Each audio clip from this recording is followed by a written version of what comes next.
Hello students, आज के नए टॉपिक के साथ हम लोग आज चर्चा करेंगे। आज का टॉपिक है पैकेजिंग और super coiling of DNA helix, जिसमें न्यूक्लियोसोम मॉडल भी आता है। एक क्वेश्चन के साथ आज का वीडियो हम शुरू करेंगे कि हमारे शरीर में कितनी कोशिकाएं होती हैं। जी हाँ, इसका मैं स्पष्ट आंसर नहीं बताऊंगा, लेकिन इस वीडियो में आपको कहीं ना कहीं ये मिलेगा। आपको वो आंसर ढूंढ के कमेंट बॉक्स में लिखना है। तो चलिए शुरू करते हैं। एनसीईआरटी में इसका उल्लेख दिया गया है कि अगर एक कोशिका के टोटल डीएनए की लंबाई को देखा जाए तो वैसे वो 2.2 मीटर बताई गई है। हम 2 मीटर लेके चलते हैं, 2 मीटर। तो 2 मीटर एक कोशिका में डीएनए की लंबाई होती है। अगर हम इसको कुल 10⁻14 से मल्टीप्लाई करें तो ये टोटल लंबाई हमारे शरीर की डीएनए की हो जाती है 2 × 10⁻14। आप जानते हैं कि 10⁻14 का मतलब एक के बाद 1 2 3 4 5 6 7 8 9 10 11 12 13 14 14। अब आप इसको जोड़िए, इतनी मीटर लंबा डीएनए हमारे शरीर में होता है। अगर हमें इसको किलोमीटर में बदलना हो तो इसको 1000 से डिवाइड कर दीजिए, 3 इसका कम हो जाएगा, तो 2 × 10⁻11 किलोमीटर। इतना किलोमीटर लंबा डीएनए हमारे शरीर में होता है। 2 × 10⁻11 किलोमीटर लंबा डीएनए हमारे शरीर में होता है। अब ध्यान दीजिए, यहाँ से सूर्य की दूरी क्या है, तो 1.5 × 10⁸ किलोमीटर पृथ्वी से सूर्य के बीच की दूरी है। कहने का मतलब हमारे एक शरीर में इतना लंबा डीएनए होता है कि हम सूर्य तक सैकड़ों चक्कर लगा सकते हैं। इस डीएनए का सैकड़ों चक्कर लगा सकते हैं। तो प्रश्न उठता है कि इतना लंबा डीएनए हमारे शरीर में रहता कैसे है। ये 2 मीटर लंबा डीएनए, जबकि केंद्रक का जो व्यास होता है वो 2 माइक्रोन से लेकर 10 माइक्रोन होता है, केंद्रक का व्यास न्यूक्लियस का। तो इतने छोटे न्यूक्लियस में 2 मीटर लंबा डीएनए रहता कैसे है, तो उसी का जवाब है पैकेजिंग और super coiling of DNA helix. उसकी पैकेजिंग होती है, सुपर कॉइलिंग होती है, 5000 से 10,000 गुना तक सुपर कॉइलिंग होती है, और तब वह डीएनए हमारे केंद्रक में रह पाता है, रहने की जगह बनाता है। तो कैसे, आइए इसी को समझते हैं। ये है डीएनए।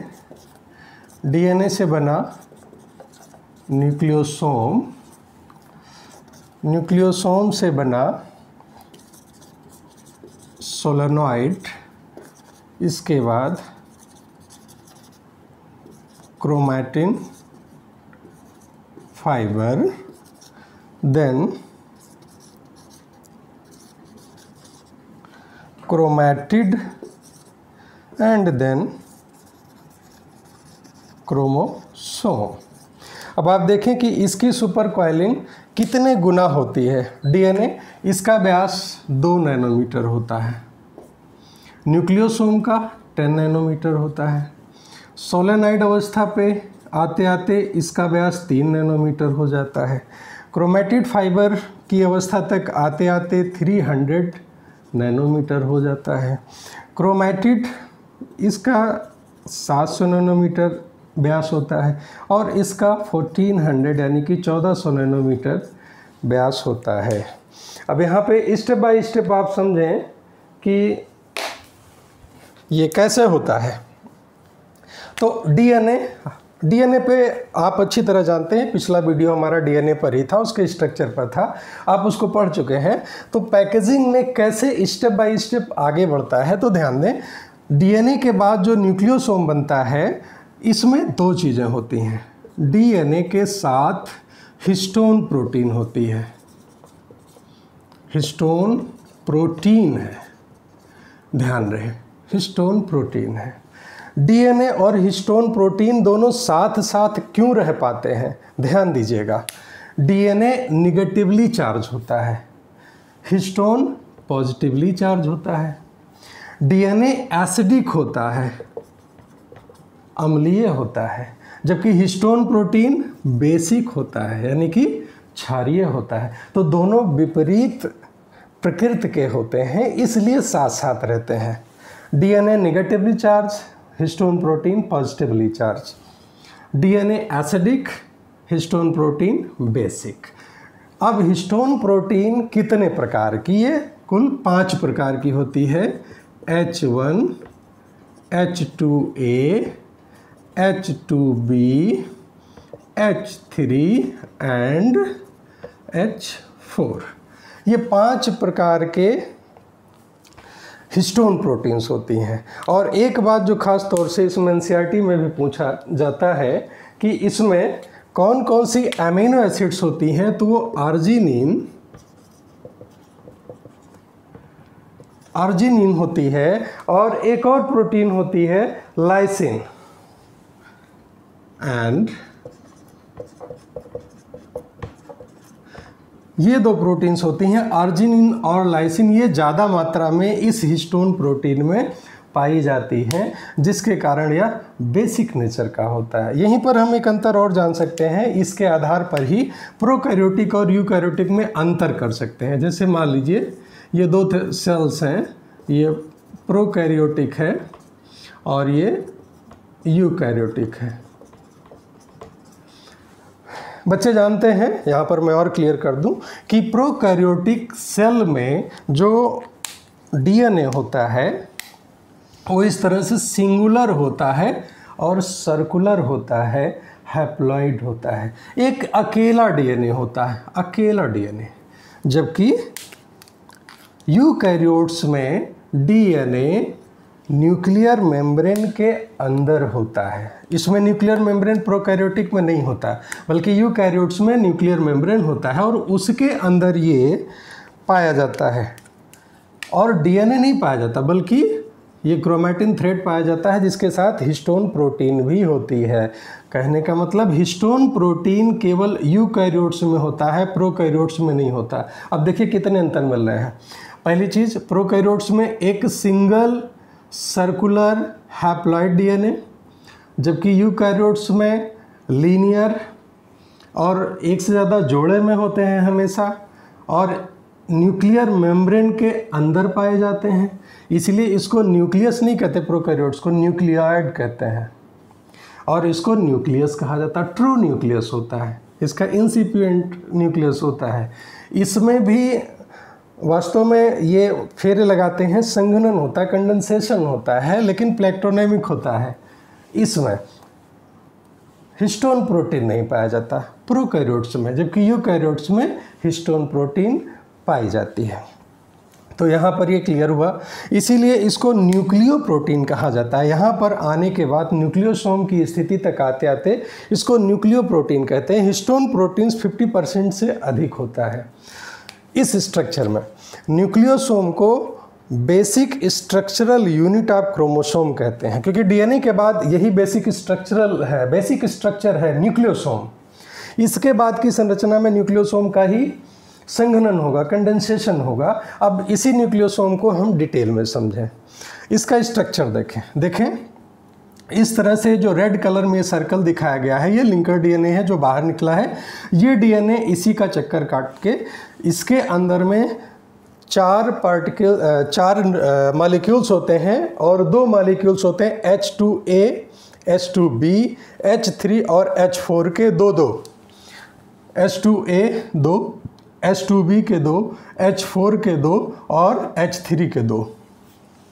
2-2 मॉलिक्यूल्स होते हैं इन 4 हिस्टोन प्रोटीन्स के। तो कुल हो गए कितने? 8। इसलिए इसको बोलते हैं ऑक्टामर, इसलिए इसको कहा जाता है ऑक्टामर। और एक अकेला हिस्टोन प्रोटीन H1 इसके बाहर होता है, ये अकेला होता है, H1 अकेला होता है। बाकी ये H2A, H2B, H3 और H4 इसके 2-2 मॉलिक्यूल्स होते हैं, और ये कोर पार्टिकल बनाते हैं, इसका कोर बनाते हैं। इसका जो डायमीटर होता है वो 10 नैनोमीटर के बराबर होता है। यहाँ पे भी जिक्र आया ना 10 नैनोमीटर, यहाँ तक अगर लेता तो ये 11 नैनोमीटर होता है। तो this is the structure of nucleosome. Important बहुत है, एग्जाम में भी पूछा जाता है, इसके बारे में भी पूछा जाता है। तो न्यूक्लियोसोम के बाद जो स्ट्रक्चर बनता है सोलेनॉइड। देखिए इसको अगर हम इस तरह बनाएं, जैसे ये न्यूक्लियोसोम है जिसका हमने यहाँ पे डिटेल स्ट्रक्चर किया। एक न्यूक्लियोसोम से और दूसरे न्यूक्लियोसोम के बीच में 200 बेस पेयर्स होते हैं, 200 बीपीज होते हैं। एक न्यूक्लियोसोम से दूसरे न्यूक्लियोसोम के बीच में 200 बेस पेयर्स पाए जाते हैं। और इसका स्ट्रक्चर आप देखिए तो बीट्स ऑन स्ट्रिंग जैसा होता है, जैसे कोई स्ट्रिंग खींची गई हो और उस पर बीट्स बने हों। बीट्स न्यूक्लियोसोम एक्चुअली वही स्ट्रक्चर न्यूक्लियोसोम होता है, इसको बीट्स ऑन स्ट्रिंग कहा जाता है। इस तरह से दिखते हैं। इसके बाद जब ये आगे बढ़ता तो नेक्स्ट स्ट्रक्चर और कॉम्पैक्ट स्ट्रक्चर मिला। ये यहाँ पर 2 नैनोमीटर ये डीएनए है, यहाँ पर ये न्यूक्लियोसोम ये 10 नैनोमीटर, और यहाँ पे ये पूरा जो स्ट्रक्चर बना ये आपका सोलेनॉइड है। सोलेनॉइड इसका जो डायमीटर बनेगा ये 30 नैनोमीटर। अब इस पूरे को अगर हम इस तरह लेके चलें तो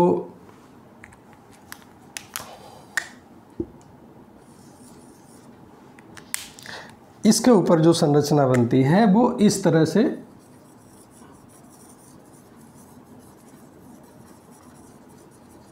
ये नॉन हिस्टोन प्रोटीन का इसके फॉल्ट होता है, जिस पर ये इस तरह से बहुत सारे फंदे के रूप में आते हैं। तो यहाँ पर ये इस तरह संरचना बनी और फिर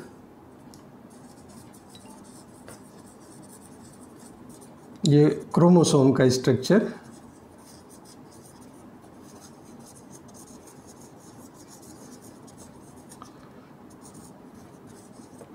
जिसमें ये क्रोमैटिड्स हैं दोनों। एक क्रोमैटिड जिसका 700 नैनोमीटर हो जाता है डायमीटर, और दोनों क्रोमैटिड का 1400 नैनोमीटर डायमीटर हो जाता है। ये दोनों को क्रोमोसोम कहेंगे, क्रोमोसोम। तो आप यहाँ पर देखें कि कंडेंसेशन हम फिगर में कैसे समझ रहे हैं। यहाँ पे डीएनए जो कि 2 नैनोमीटर का था, न्यूक्लियोसोम पर आते आते इसके फेरे इसने लपेटा, तो अब ये कई गुना हो गया। तो इस तरह से 200 बेस पेयर्स आ गए 2 न्यूक्लियोसोम के बीच में। तो न्यूक्लियोसोम आते आते इसका डायमीटर हो गया 10 नैनोमीटर। इसके बाद और कंडेंसेशन हुआ, तो यहाँ पर सोलेनॉइड अवस्था है, ये 30 nm।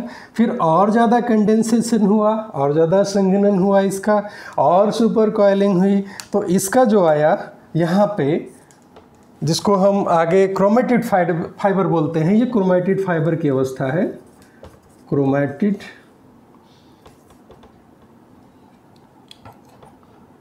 फाइबर,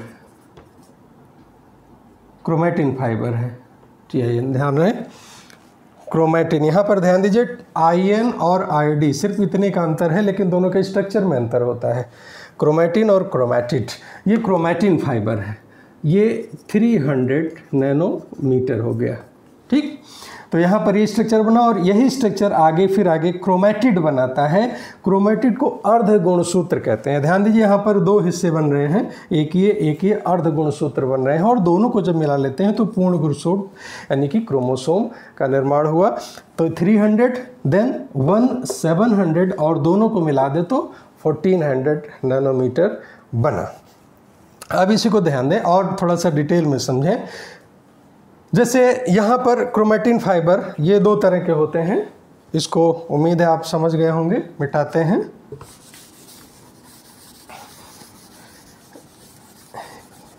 यहाँ पे 2 चीज़ें आती हैं क्रोमैटिन फाइबर पे, यूक्रोमैटिन और हेट्रोक्रोमैटिन।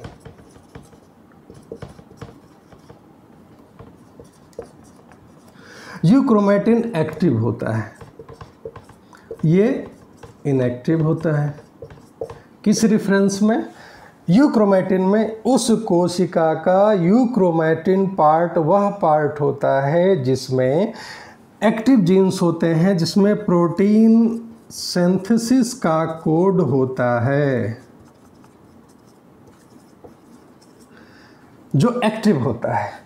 लेकिन यह इनएक्टिव होता है उस कोशिका का वह पार्ट जो प्रोटीन सिंथेसिस का कोड नहीं रखता, इनएक्टिव सुप्त पड़ा रहता है, उसको हेटेरोक्रोमेटिन कहते हैं। ये इनएक्टिव पार्ट होता है।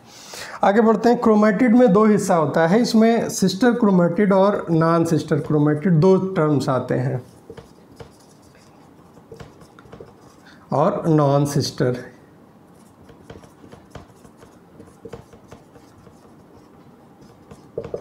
दो टर्म्स आते हैं। अब इसको समझिए, बहुत आसान है। हमारे शरीर में कुल 23 जोड़े यानी कि 23 पेयर क्रोमोसोम होते हैं, ठीक। 23 जोड़े को छोड़ दें तो 22 जोड़े इसमें ऑटोसोम्स होते हैं, और जो 23वां होता है उसको एलोसोम या सेक्स क्रोमोसोम कहते हैं। तो 22 जोड़े में से हम कोई भी एक जोड़ा ले लें, 1 से लेकर 22 तक का कोई भी एक जोड़ा ले लें।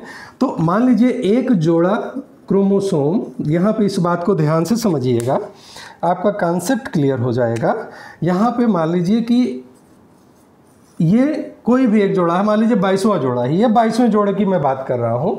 22वें जोड़े में ये क्रोमोसोम मान लेते हैं हमको पिता से मिला, और दूसरा क्रोमोसोम हमको माता से मिला। हर जोड़े में वही बात है, 23 जोड़े में 23 माता से मिलता है, और जो उसके साथ वाला 23 है वो पिता से मिलता है, हमको, हम सबको।